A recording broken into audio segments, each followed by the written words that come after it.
Hey there! Today we're going to be talking about this pen. This pen was sent to me by Enso. It is an Italia pen. I have in the past reviewed a titanium Italia pen, and this is a copper Italia pen. And the fun thing about copper is that it's incredibly heavy. So this is a very, very solid pen. That's hard to convey in video, but take it from me when I say this is a very heavy pen. Now, I'm going to cover the parts of the pen. I will do a writing sample and I will tell you what I like about it and what I don't like about it. Let's get started. Okay, here we go with the Enso Italia in copper. A solid pen and a nice size too. Here it is next to a Pilot Metropolitan. And I think there are some interesting features on this pen. So let me zoom in a little bit. You can really see this up close. By the way, the box, I love the boxes. Simple cardboard, and then the pen comes in a little Ziploc bag. This is really all I need. I don't want fancy boxes personally. I just want a nice pen.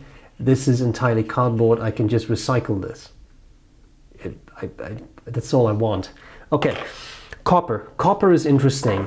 Copper is heavy. This is lead-free copper, which is nice. The pen is a number size nib made by Bock. It's, as far as I could see, only available in fine right now. It is a steel nib. The nice thing about steel is that, of course, it keeps the price of the pen down. And there is a converter that's included.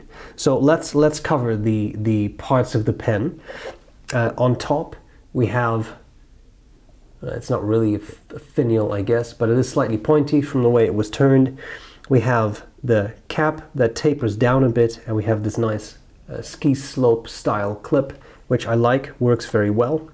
We have the Greek key design etched into it, which is, I think, quite nice. It's a nice touch. And then we have this nice groove here. I like the visual aesthetics of this because you have a groove, the band with Greek key, a groove, and then another groove, and for me it works. That final groove is actually on the barrel, right? It's a step down from the barrel. I like the way they did that. Barrel tapers down, another groove there, and another pointy bit near the end there. I could easily see how certain friends in law enforcement would say, okay, that's a solid pen, pointy bit. I have a use for that beyond writing, right? You never know. That's it. I like the overall shape. I like that it tapers down. I think it's quite nice. Clip, springy enough, works well. And then we have the actual pen. And what you can see, if you're unfamiliar with copper, it's something I wanted to point out. You see that there is a difference between the section and the barrel. That's a natural patina that will develop as you use the pen. I'll come back to that in likes and dislikes. I was very careful to try and not touch the barrel too much, so you can really see the difference. When you get the pen, the section will look exactly like this. It will be this shiny. But as you use it, oils from your skin, the salt or whatever, there are all kinds of chemical reactions. I'm not a chemist, so I'm not going to get into that. But that creates these changes, which some people find to have a lot of appeal, and other people say, I don't like that, I want it shiny. Well, then you can polish it with a copper polishing cloth, or you can use a plastic pen. Here we have at the end here another bit of Greek key, which is nice. That will catch some ink when you dip it in a bottle, right? So you do need to clean that well with something like a very absorbent tissue or something. We have a number 6 nib, slightly sunk into this section, but it is a number 6 Bock nib. It is not rebranded, it just has the Bock logo on it. This happens to be a fine. As I said, I think these are right now only available with fines. We have a plastic feed, and we have the converter that came with the pen, which is a simple converter, but it works, so there's nothing else to it. And here we have, again, the Enso logo, and you can see quite clearly the difference between the patinaed section and the non-patinaed innards of that pen. Okay, let's have a look at how the pen writes. Now, how the pen writes is actually very interesting, I would say, because I'm going to write without any pressure, okay?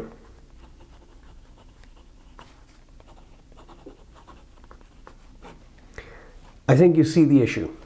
So this particular fine nib, I'm now using it with a bit of pressure. This is a fine nib, and this is a Leonardo blue. Because I was traded by Italia, you see. This particular nib happens to be very, very dry. This is me writing with more pressure than I usually would, which opens the tines a little bit, and as a result, it writes like a fine. But as soon as I drop the pressure, it barely writes. I will come back to this in likes and dislikes, but in a nutshell, I only get one of these pens. So the problem as a reviewer is I don't know if this is a problem for this particular pen or if it's something for all the pens that were made.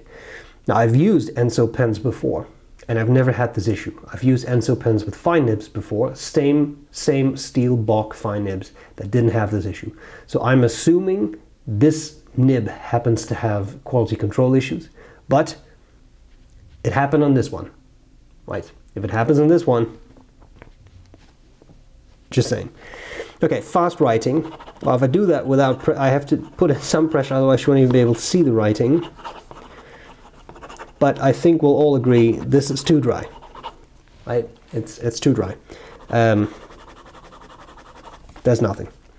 With some pressure, it's pretty good. So what I would do here is make this nib a little wetter. Not super difficult to do, but something to take into account. Okay.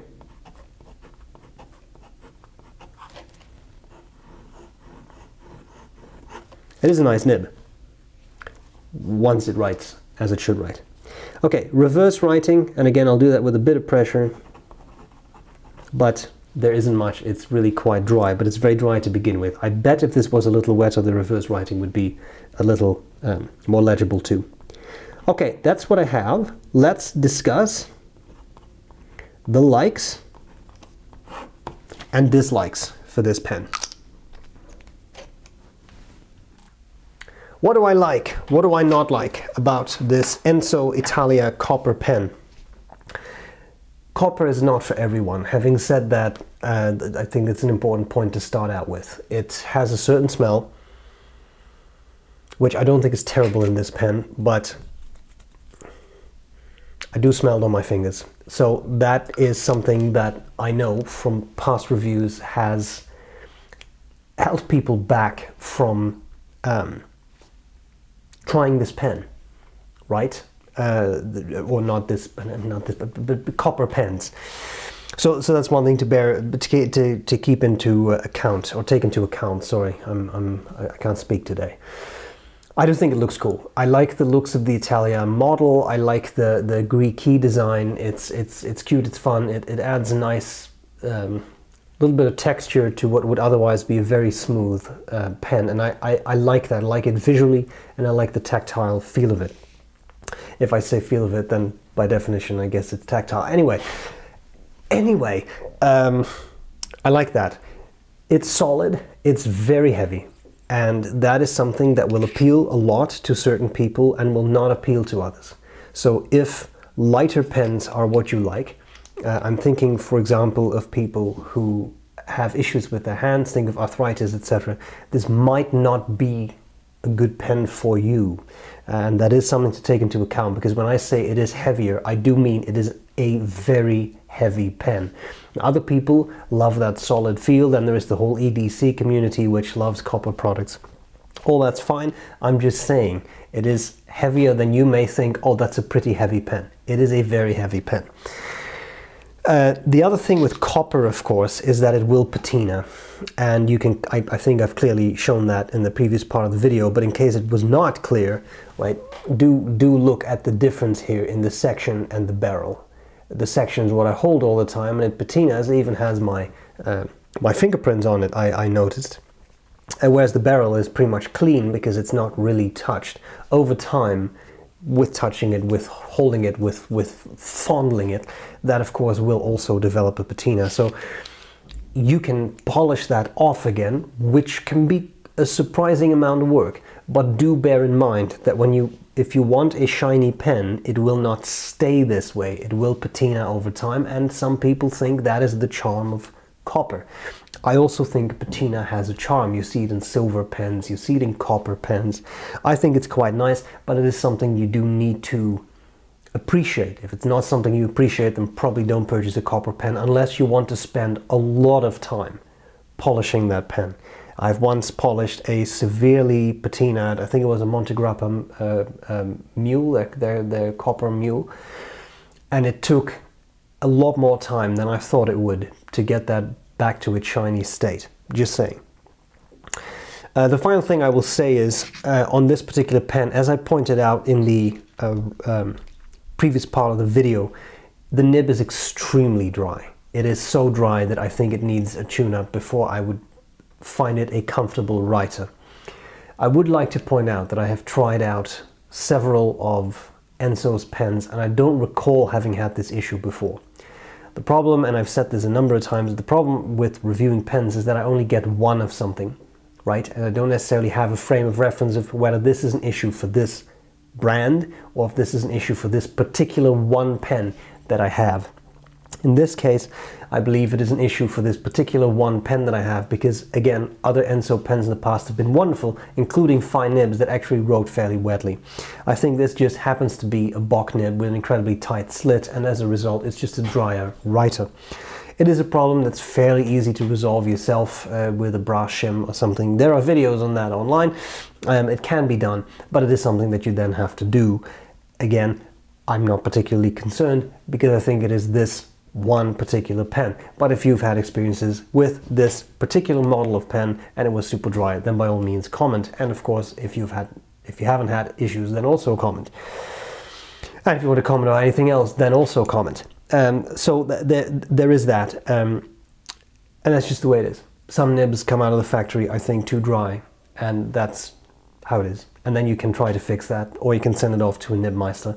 In an ideal world, that would not be necessary, but it's not an ideal world. So there you have it. The price, $95 for a copper pen. It's not a cheap pen, but given that it is a very nice pen, and given that I am pretty much convinced that most of these will write absolutely fine out of the box, I think it's a pretty fair price. A machine pen, yeah, I don't think it's an excessive price for what it is. That's all I have. Again, a kind thank you to Enso for sending me the pen. I hope this was useful, and I'll gladly see you later. Bye bye.